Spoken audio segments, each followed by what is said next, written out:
Hi friends, welcome to my YouTube channel. ಸ್ನೇಹಿತರೆ, ಕರ್ನಾಟಕ ಸರ್ಕಾರ ಏನು 5 ಗ್ಯಾರಂಟಿ ಯೋಜನೆಗಳನ್ನು ಜಾರಿಗೆ ತಂದಿದೆ. ಅದರಲ್ಲಿ ಅತ್ಯಂತ ಪ್ರಮುಖವಾದಂತಹ ಮತ್ತು ಮಹಿಳೆಯರಿಗೆ ಅತ್ಯಂತ ಹತ್ತಿರವಾದಂಥ ಒಂದು ಯೋಜನೆ ಅಂದರೆ ಅದು ಗೃಹಲಕ್ಷ್ಮಿ ಯೋಜನೆ. ಈ ಒಂದು ಗೃಹಲಕ್ಷ್ಮಿ ಯೋಜನೆ ಪ್ರಾರಂಭವಾಗಿ 1 ವರ್ಷ ಆಗಿದೆ ಅಂತ ಹೇಳ್ಬೋದು.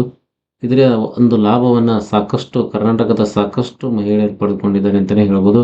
ಆದರೆ ಕರ್ನಾಟಕ ಸರ್ಕಾರ ಈ ಒಂದು ಗೃಹಲಕ್ಷ್ಮಿಗೆ ಸಂಬಂಧಪಟ್ಟಂತೆ ಒಂದು ಹೊಸ ಅಪ್ಡೇಟನ್ನು ನೀಡಿದೆ ಅಂತಲೇ ಹೇಳ್ಬೋದು.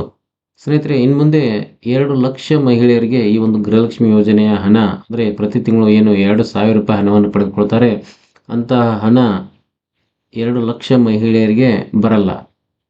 ಹಾಗಾದರೆ ಯಾವ ಮಹಿಳೆಯರಿಗೆ ಈ ಒಂದು ಗೃಹಲಕ್ಷ್ಮಿ ಯೋಜನೆಯ ₹2,000 ಹಣ ಬರಲ್ಲ ಅನ್ನೋದನ್ನು ಈ ಒಂದು ನೀವು ವಿಡಿಯೋದ ಮೂಲಕ ತಿಳ್ಕೊಬೋದು. ಜೊತೆಗೆ ಗೃಹಲಕ್ಷ್ಮಿ ಯೋಜನೆಯ 12 ಮತ್ತು 13ನೇ ಕಂತಿನ ಹಣ ಯಾವ ದಿನಾಂಕದಂದು ಈ ಒಂದು ನಿಮ್ಮ ಡಿ-ಬಿ-ಟಿ ಮೂಲಕ ನಿಮ್ಮ ಖಾತೆಗೆ ಜಮಾ ಆಗುತ್ತೆ ಅನ್ನೋದನ್ನು ಕೂಡ ಈ ಒಂದು ವಿಡಿಯೋದ ಮೂಲಕ ತಿಳ್ಕೊಬೋದು.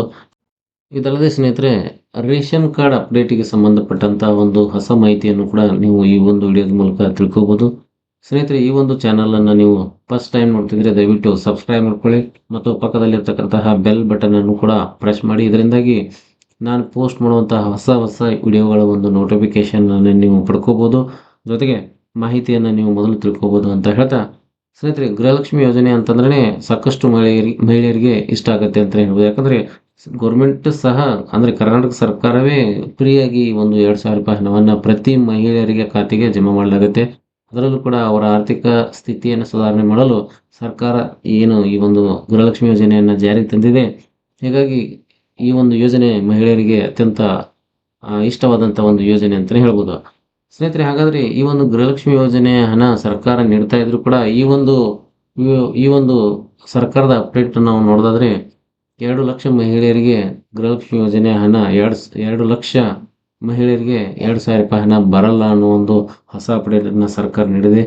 ಹಾಗಾದರೆ ಯಾವ ಮಹಿಳೆಯರಿಗೆ ಈ ಒಂದು ಗೃಹಲಕ್ಷ್ಮಿ ಯೋಜನೆಯ ₹2,000 ಹಣ ಬರಲ್ಲ ಅನ್ನೋದನ್ನು ನೋಡೋದಾದ್ರೆ, ಸ್ನೇಹಿತರೆ, ಯಾರು ಈ ಒಂದು ಗೃಹಲಕ್ಷ್ಮಿ ಯೋಜನೆಗೆ ಈಗಾಗಲೇ ಅರ್ಜಿಯನ್ನು ಸಲ್ಲಿಸಿರ್ತಾರೋ ಅಂಥವರು ತಮ್ಮ ಸ್ಟೇಟಸನ್ನು ಚೆಕ್ ಮಾಡ್ಕೊಳ್ಬೇಕಾಗುತ್ತೆ. ಒಂದು ವೇಳೆ ಅವರು ಗೃಹಲಕ್ಷ್ಮಿ ಯೋಜನೆಯ ಸ್ಟೇಟಸ್ ಚೆಕ್ ಮಾಡುವ ಸಂದರ್ಭದಲ್ಲಿ ಅವರು ಅಲ್ಲಿ ಏನಾದರೂ ಟ್ಯಾಕ್ಸ್ ಪೇಯರ್ ಅಂತ ಬಂದಿತ್ತು ಅಂತಂದರೆ ಅಂಥವರ ಒಂದು ಗೃಹಲಕ್ಷ್ಮಿ ಯೋಜನೆ ಇನ್ನು ಮುಂದೆ ರದ್ದಾಗುತ್ತೆ. ಅಂದರೆ ಅವರಿಗೆ ₹2,000 ಹಣ ಇನ್ನು ಮುಂದೆ ಬರಲ್ಲ.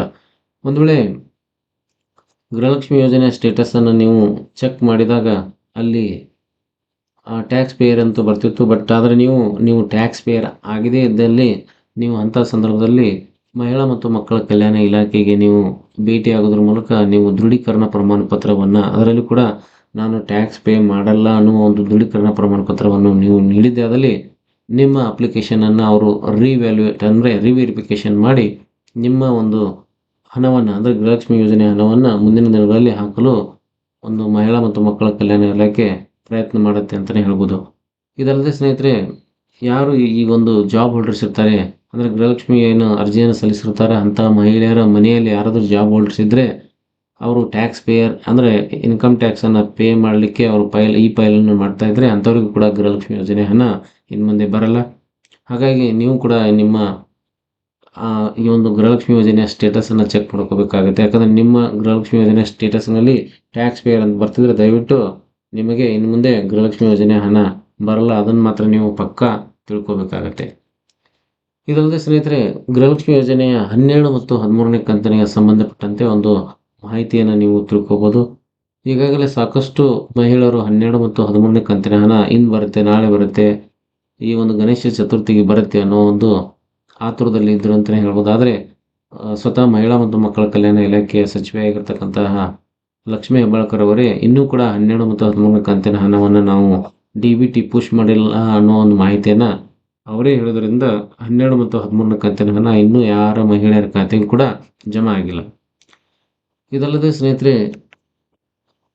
ಇನ್ನು ರೇಷನ್ ಕಾರ್ಡಿಗೆ ಸಂಬಂಧಪಟ್ಟಂಥ ಒಂದು ಮಾಹಿತಿಯನ್ನು ನೀವು ನೋಡಬೇಕು ಅಂತಂದರೆ, ರೇಷನ್ ಕಾರ್ಡ್ ಈಗಾಗಲೇ ನೀವೇನಾದರೂ ರೇಷನ್ ಕಾರ್ಡನ್ನು ಮಾಡಿಸಿಕೊಂಡಿದ್ದು ಅದರ ಒಂದು ಅಪ್ಡೇಟ್ಗಾಗಿ ನೀವು ಕಾಯ್ತಾ ಇದ್ದರೆ ಅಥವಾ ಹೊಸ ರೇಷನ್ ಕಾರ್ಡಿಗಾಗಿ ನೀವೇನಾದರೂ ಅರ್ಜಿಯನ್ನು ಸಲ್ಲಿಸಬೇಕು ಅಂತ ವೇಟ್ ಮಾಡ್ತಾ ಇದ್ದರೆ ಇದೇ ತಿಂಗಳು 15ನೇ ತಾರೀಕು ಅಂದರೆ ಇಂದಿನಿಂದ 31ನೇ ತಾರೀಕಿನ ಒಳಗಡೆ ನೀವು ಒಂದು ದಿನಾಂಕವನ್ನು ಸರ್ಕಾರ ಫಿಕ್ಸ್ ಮಾಡಲಾಗುತ್ತೆ. ಆ ದಿನಾಂಕದ ದಿನಾಂಕದಂದೇ ಮಾತ್ರ ನೀವು ಈ ಒಂದು ಹೊಸ ರೇಷನ್ ಕಾರ್ಡ್‌ಗೆ ಅರ್ಜಿಯನ್ನು ಸಲ್ಲಿಸಬಹುದು ಅಥವಾ ಅದನ್ನು ಅಪ್ಡೇಟನ್ನು ಮಾಡಿಸಬಹುದು ಅನ್ನುವ ಒಂದು ಮಾಹಿತಿಯನ್ನು ಆಹಾರ, ನಾಗರಿಕ ಮತ್ತು ಆಹಾರ ಇಲಾಖೆ ಸಚಿವರಾಗಿರ್ತಕ್ಕಂಥ ಕೆ.ಎಚ್. ಮುನಿಯಪ್ಪನವರು ತಿಳಿಸಿರುತ್ತಾರೆ. ಸ್ನೇಹಿತರೆ, ಇದಿಷ್ಟು ಗೃಹಲಕ್ಷ್ಮಿ ಮತ್ತು ರೇಷನ್ ಕಾರ್ಡ್‌ಗೆ ಸಂಬಂಧಪಟ್ಟಂತ ಒಂದು ಮಾಹಿತಿ. ಇದೇ ರೀತಿಯ ಒಂದು ಹೊಸ ಮಾಹಿತಿಯನ್ನು ನೀವು ಪಡ್ಕೋಬೇಕು ಅಂತಂದ್ರೆ ದಯವಿಟ್ಟು ನಮ್ಮ ಚಾನಲನ್ನು ಸಬ್ಸ್ಕ್ರೈಬ್ ಮಾಡಿ ಅಂತ ಹೇಳ್ತಾ ಮತ್ತೆ ಮುಂದಿನ ವಿಡಿಯೋದಲ್ಲಿ ಒಂದು ಹೊಸ ಮಾಹಿತಿಯೊಂದಿಗೆ ಭೇಟಿಯಾಗ್ತೀನಿ. ಅಲ್ಲಿವರೆಗೆ ಎಲ್ಲರಿಗೂ ಧನ್ಯವಾದಗಳು.